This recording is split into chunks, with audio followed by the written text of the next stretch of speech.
Good morning, Patriots. Good morning. All right. I'm Kelly McDonald, and I wish to welcome each of you to the 310th consecutive Friday meeting of the East Valley Red Friday Patriots. I'd like to welcome those of you who are going to be tuning in on YouTube as well. Thank you for joining us as we celebrate the National Military Appreciation Month and demonstrate our gratitude for the men and women serving in America's uniformed services and their family. I am stepping in for Dick Nations this time, emceeing this meeting, and I hope that doesn't prevent any of you from returning. So I don't have any family members in East Texas, so we'll have to save that for another meeting. Yeah. So this month might be considered the most significant month of the year as it pertains to commemorating the U.S. military. Last week, in commemoration of Silver Star Banner Day, this Red Friday group honored America's wounded, ill, and injured veterans and those service members who are recipients of the Silver Star Medal for Valor. Today, we will recognize the service and sacrifices of military spouses and children of fallen patriots. Next week, as we celebrate Armed Forces Day and demonstrate our support for the men and women currently serving in the U.S. military.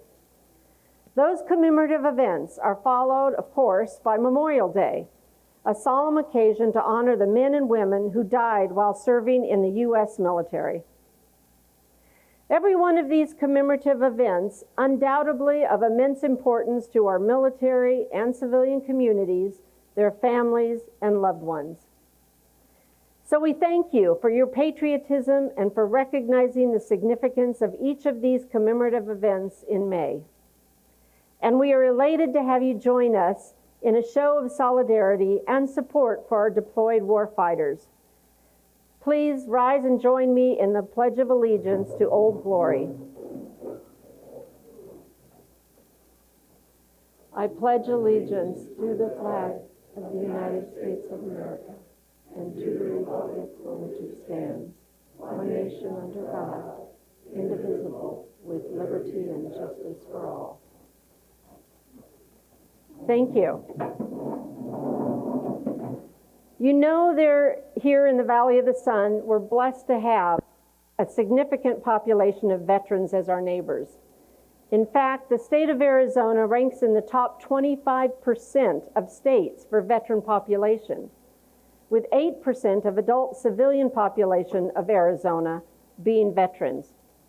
Unfortunately, the population of America's World War II and Korean veterans is rapidly declining at an estimated daily rate of 131 for World War II veterans and just under 500 for Korean War vets. With their loss, there's a vast number of stories and experiences that go untold, and many acts of valor that were never formally recognized. We're fortunate to have a number of these World War II and Korean War vets right here in the East Valley. And through their efforts of numerous individuals and organizations, some of those veteran stories have been documented and publicized, thank goodness. This morning, our own Philip Todd will share with us the story of a cherished friend, a fellow resident of Gold Canyon, a 103-year-old World War II Army veteran who was on the beach at Normandy on June 6, 1944, D-Day. Please welcome Philip Todd, who will highlight the service of his friend, World War II and D-Day veteran, Corporal Garland James. How's everybody this morning? They're getting me tuned in here. I think we got it. During the past several days, there have been celebrations in Europe commemorating the 80th end of World War II. I understand from last night that President Trump has declared May 8th in the future to be a national holiday in America. That's what we need as retirees, is more days off with people driving around. Anyway, We will be celebrating Memorial Day on May 26th. The 101st anniversary of D-Day will be on June 6th. This morning I want to share with you some information about my neighbor, Garland James, a friend and a veteran that landed on Normandy Beach on D-Day. Garland was born on October 3rd, 1921 in Rock Springs, Missouri. At the age of 17, he was given the job of hauling cedar post to customers in other states. This led to a backhaul of grain, and this delayed him being drafted into the Army until April 9th of 1943. He had an MOS of a light truck driver, and after basic training in Abilene, Texas, and Fort Carson, he was assigned to the 82nd Airborne Field Hospital Unit in Fort Bragg before departing for England on February 26 of 1944. While going through some of his records, I found a red envelope. In it was a memo that was given to Garland on June 5th, 1944, while on board the ship that took him across the English Channel to France. I'd like to read this memo to you. The heading is Supreme Headquarters Allied Expeditionary Force. Soldiers, sailors, and airmen of the Allied Expeditionary Force. You are about to embark upon the Great Crusade, towards which we have given these many months. The eyes of the world are upon you. The hopes and prayers of liberty-loving people everywhere march with you. In company with our brave allies and brothers in arms on other fronts, you will bring about the destruction of the German war machine, the elimination of the Nazi tyranny over the oppressed people of Europe, and the security for ourselves in a free world. Your task will not be an easy one. Your enemy is well trained, well equipped, and battle hardened. He will fight savagely. But this is the year of 1944. Much has happened since the Nazi triumphs of 1940-41. The United Nations have inflicted upon the Germans great defeats in open battle, man to man. Our air offensive has seriously reduced their strength in the air and their capacity to wage war on the ground. Our home fronts have given us an overwhelming superiority in weapons and munitions of war, and placed at our disposal great reserves of trained fighting men. The tide is turned. The free men of the world are marching together to victory. I have full confidence in your courage, devotion to duty, and skill in battle. We will accept nothing less than full victory. Good luck, and let us all beseech the blessing of Almighty God upon this great and noble undertaking. It's signed by Dwight Eisenhower. Garland was not a trained medic. His job was to pick up and deliver the deceased to the proper morgues. He never talked about it. However, he was so proud of seeing General Eisenhower standing at the famous corner in the road when they moved inland. Later in the war, he saw General Patton by. I asked Garland if he liked the French wine. He said, "We did not waste our time on wine. We drank their cognac."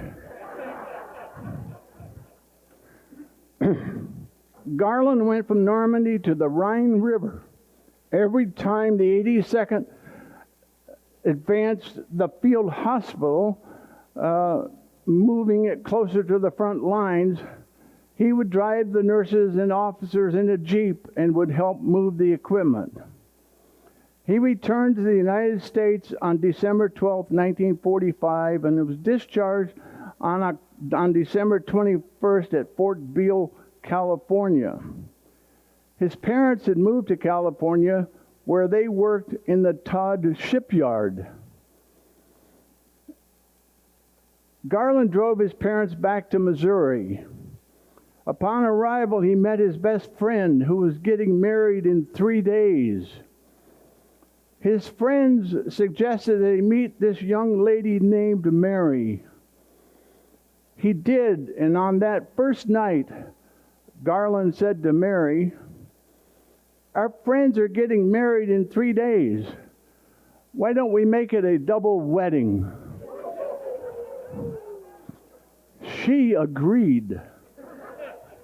They were married for 65 years and raised 4 children. Garland opened the, let's see. Yeah. I know. I can't figure out what I'm doing. Oh, he knows better than I do. Garland came to Arizona and sold tires from California. And he opened tire shops in Tucson, Globe, Apache Junction, and Tuba City. His youngest son, David, is running the Apache Junction and Tuba City shops now. In 2016, Dottie, my wife over here in the corner, and I toured Normandy. How many of you have actually gone on the tour in Normandy? It's something that's something you'll never forget. During lunch at a chateau, I heard a lady say she helped people apply for the French Legion of Honor Award. It took 6 years, but on January 4th, 2022, the French ambassador to the United States came to Gold Canyon and presented Garland the French Legion of Honor. And that's right here, right there. It's the highest and most prestigious award of the French nation. I want to just give a little bit off the cuff. Thanks to Nancy Fassbender, she knows every military person here.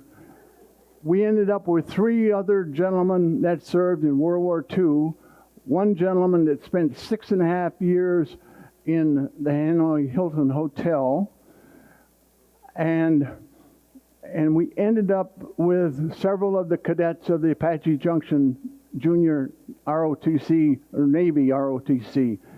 A tremendous experience for all of them. I can go into some of the other details, but my commanding officer told me I only had so many minutes. But Nancy was there, Mike was there, and Judy, you were there too? Yeah. It was a very thing. Anyway. The French Legion of Honor, the highest award given by the French nation, and I want to just read a part of a letter. By decree of the President of the Republic of France, Mr. Emmanuel Macron, you are appointed Chevalier or Knight of the National Order of the Legion of Honor. This award testifies to President Macron's high esteem for your merits and accomplishments. In particular, it is a sign of France's infinite gratitude and appreciation for your personal and precious contributions to the Allies' decisive role in the liberation of France during World War II. The Legion of Honor was created by Napoleon in 1802 to acknowledge services rendered to France by people of exceptional merit. The French people will never forget your courage and devotion to the great cause of freedom. You are a liberator, a hero, and veterans such as yourself are a symbol of our common values, liberty, friendship, and the spirit of resistance. It is a true pleasure and honor for me to convey our sincere and warm congratulations. The ambassador's speech was very, very emotional and came from his heart. I only wish that your relatives that served in France could have heard it.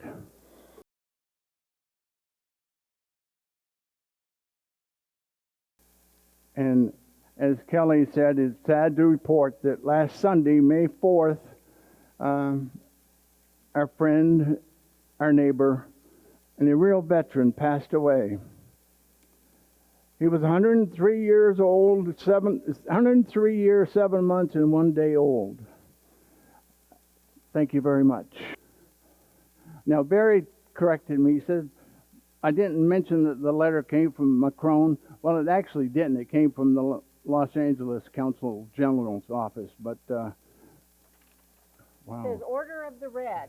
This is much coveted East Valley Red Friday Patriots Group. Hereby recognize and commend Philip Todd. Thank you so much for your presentation and for your friendship to our veterans. There's a very special group of armed forces supporters whose importance can never be overlooked or underrated. They are the children of America's warfighters. Unfortunately, many of those children have lost a parent while serving in the defense of our nation. They are the children of fallen patriots.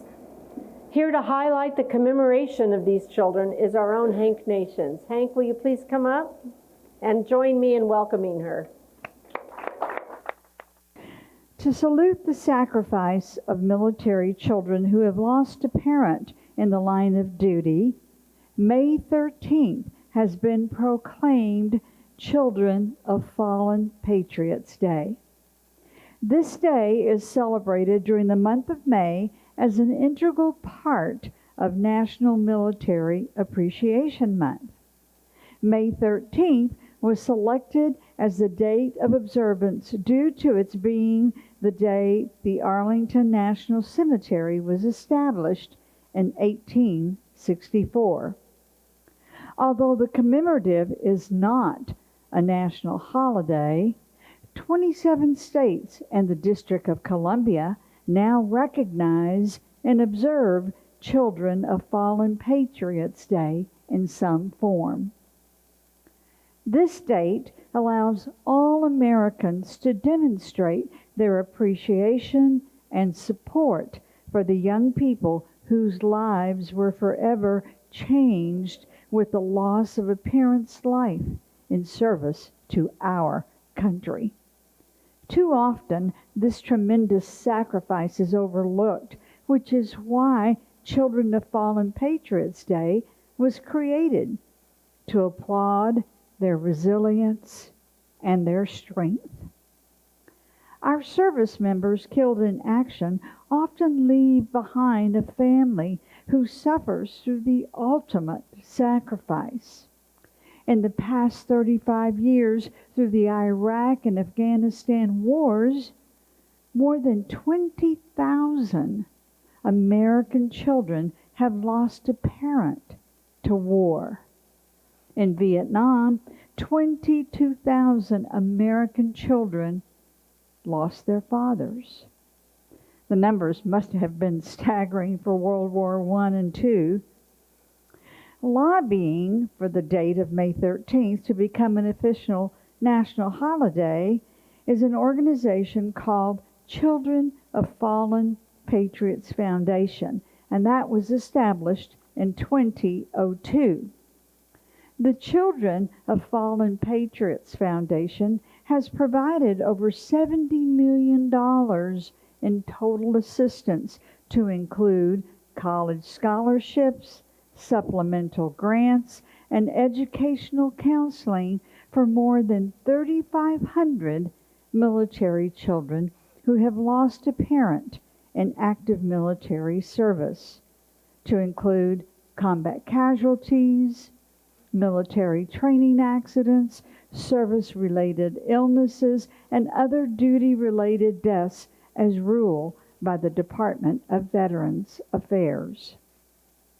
This particular charity score is 100%, earning them a 4-star rating. Other significant contributing organizations for these children includes Tragedy Assistance Program for Survivors, called TAPS, and the Gary Sinise Foundation, the Snowball Express.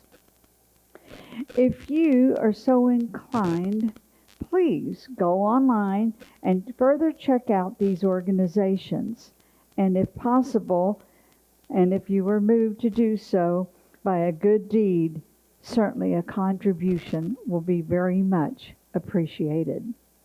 May God bless these children and their families. Thank you.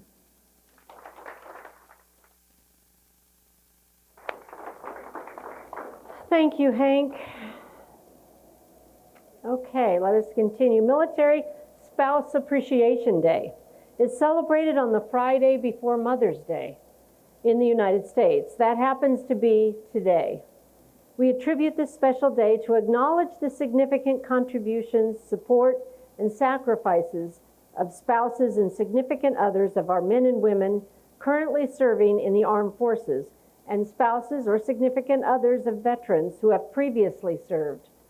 Only a couple of years ago, our Red Friday group had a few volunteers step up and allow us to record some insights regarding the military wife.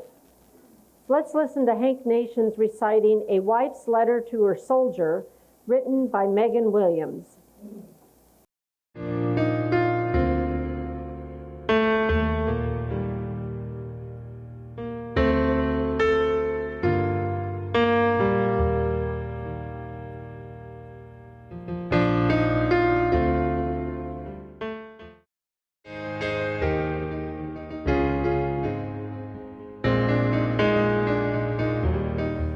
I cannot promise that I will not become frustrated when you leave me and the world seems to fall apart around me. I cannot promise that I will not curse those who sent you away when the dryer breaks and the transmission needs to be replaced and the dog eats the couch all in the same week, most likely the week after you deploy. I cannot promise that the sand and mud that cakes my floor will not cause me to give you harsh looks and rude thoughts. I cannot promise that my heart will not be torn in 12 different ways when you march away from me. I cannot promise that I will not let my anger show when you refuse to answer questions. I cannot promise to understand why you share things with your comrades that you cannot share with me. I cannot promise that there won't be times when my heartache makes its presence known before my pride can even mask it. I cannot promise that I will not show my worry and my concern when it is best for you not to see it. I cannot promise to understand why you do so many of the things that you do.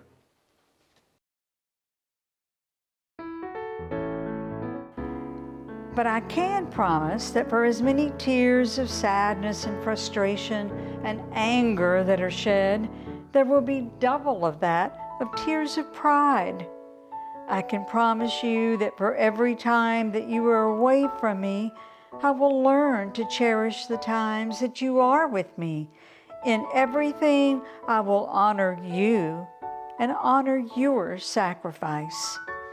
I can promise to teach our children to do the same. I will use every moment that you are not with them to show them the amazing man that you are through my actions and my pride. I can promise that there will never be a night when you are not the subject of my final prayer and the keeper of my dreams. I promise to try to be understanding of the fact that there are many things that I will never understand. I promise to keep you with me in everything and to do my best to keep grace in this life. I will be strong for you as you are strong for me, and I will carry you with me in every moment until your sandy boots again sit just inside our door. Your uniform is stored away, and you will begin your life as a proud veteran.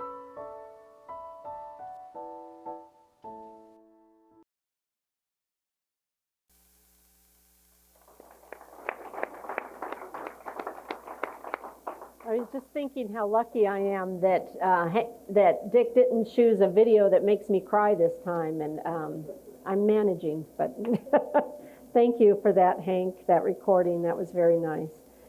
Regardless of whether you were the spouse of a service member during their term of service or after their tour of duty, the nation applauds you for supporting, comforting, offering care, and understanding the needs of your loved one.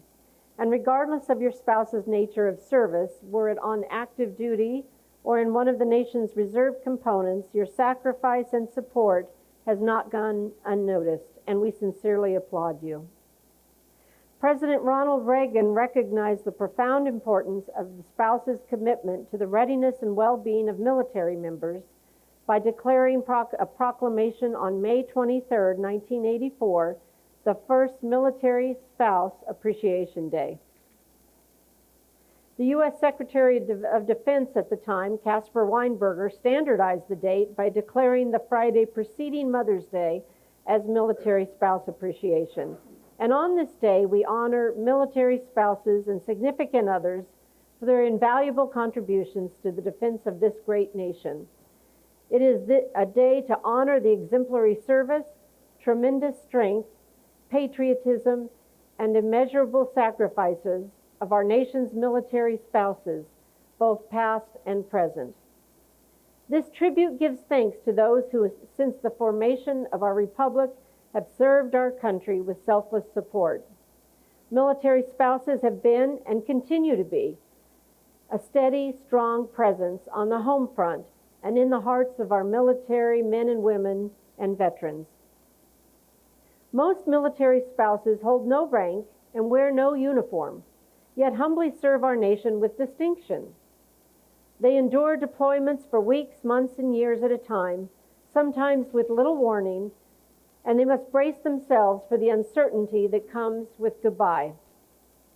When duty calls, they shoulder the full day-to-day responsibilities of managing a household and often of parenting, many times with little or no support.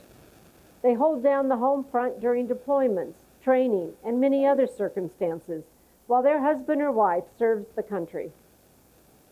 They face frequent relocations, which interrupt their own careers and educational pursuits, and require them to leave churches, homes, and friends. Most difficult of all, military spouses live with constant worry about the daily risks our military force take for their country. Military spouses navigate these and other challenges with uncommon grace and inner inspiring strength. Let's listen to a poem recited by our own Sue Smith, who herself is a spouse of a U.S. Air Force retiree. This is Sue reciting the poem, The Silent Ranks, author unknown.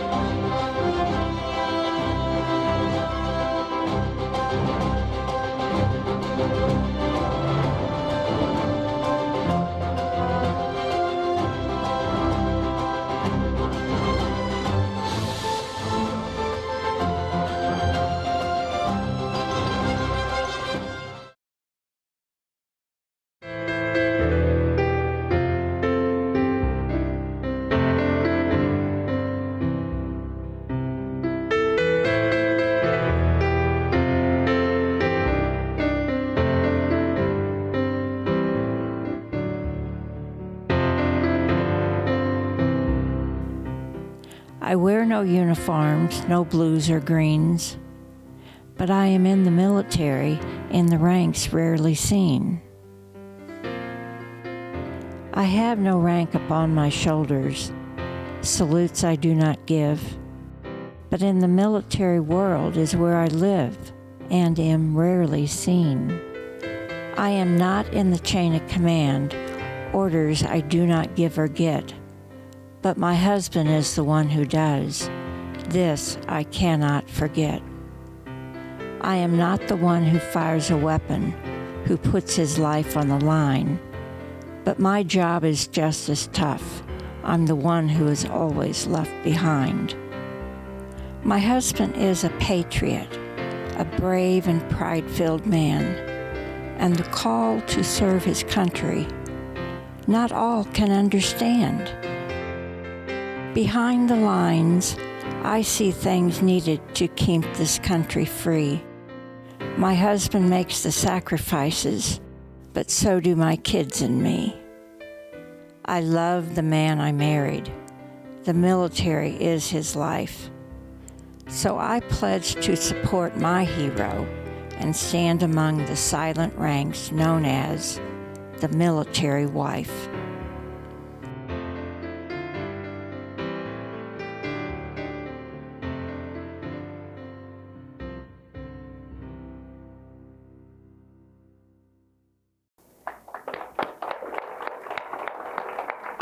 That was beautiful. We know quite well that military spouses serve in ways their civilian counterparts simply don't understand. Through the highs and lows of military life, military spouses overcome obstacles no matter what. They give so much of themselves to our country, and they deserve our enduring respect and appreciation in return. We have all pledged support for our armed forces, and that means providing for our military spouses as well. And on this Military Spouse Appreciation Day, we recognize the exceptional women and men who have shared their loved ones with this country. We honor them for their service, praise them for their sacrifices, and offer them our appreciation and prayers on behalf of a grateful nation. We know that there are some of you present this morning who unfortunately have lost a spouse who supported you during your term of service or supported you following your departure from the armed forces as you transition to veteran status. Please be assured that although they may not be present in body, they are present in spirit. And we extend our heartfelt thanks for their service as a military spouse as well. See, there he went and did it. At this time, I ask that if you are currently or at one time the spouse or significant other of a service member or veteran, either during or after their term of service, please stand if you are able.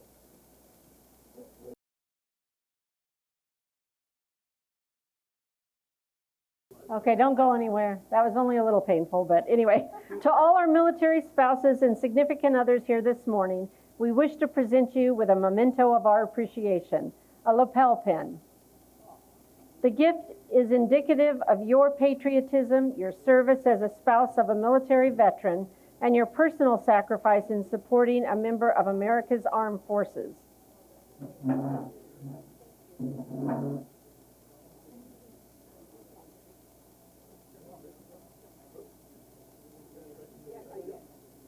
Everybody have a pin? Don't go anywhere. It's not over yet.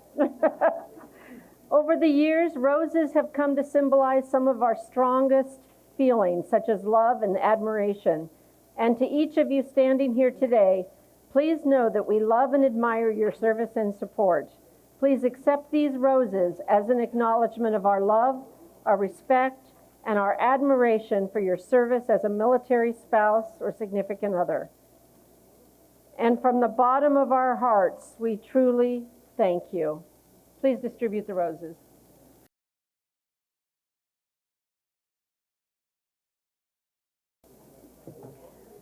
Now, are there any mothers of military?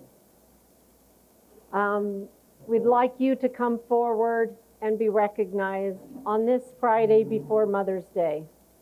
Any mothers? Mothers and grandmothers. No.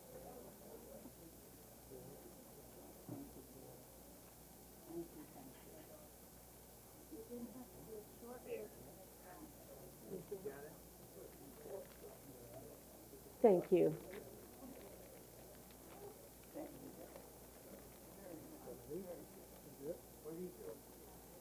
Thank you so much. Thanks again to all the military member spouses and moms, and grandmas, and happy Military Spouse Appreciation Day. We finally come to this point. In closing, we do have a few announcements. Some of you may not be familiar with the organization Missing in America Project Veterans Recovery Program.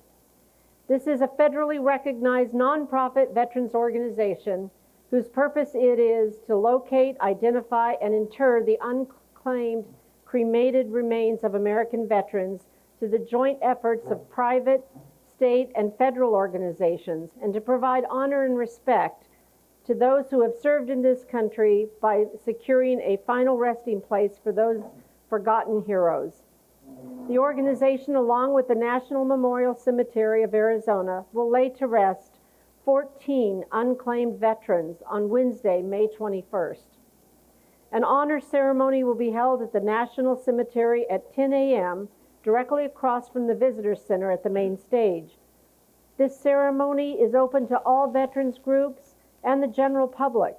If you wish to attend, please see either Dick Nations or Sarah Klug sitting over here at this table for more information. We will have guest speakers joining us for our pre-Memorial Day commemoration on Friday, May 23rd, and on May 30th. Please do everything possible to join us on these last 2 Fridays of National Military Appreciation Month. Your support will be appreciated. And to all mothers across America and here today, we wish you a very happy Mother's Day in advance of your special day this coming Sunday. As a final reminder, let's not overlook the importance of our Red Friday mission to keep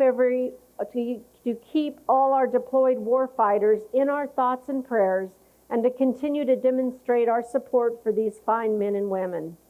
To remember everyone deployed. Enjoy your weekend.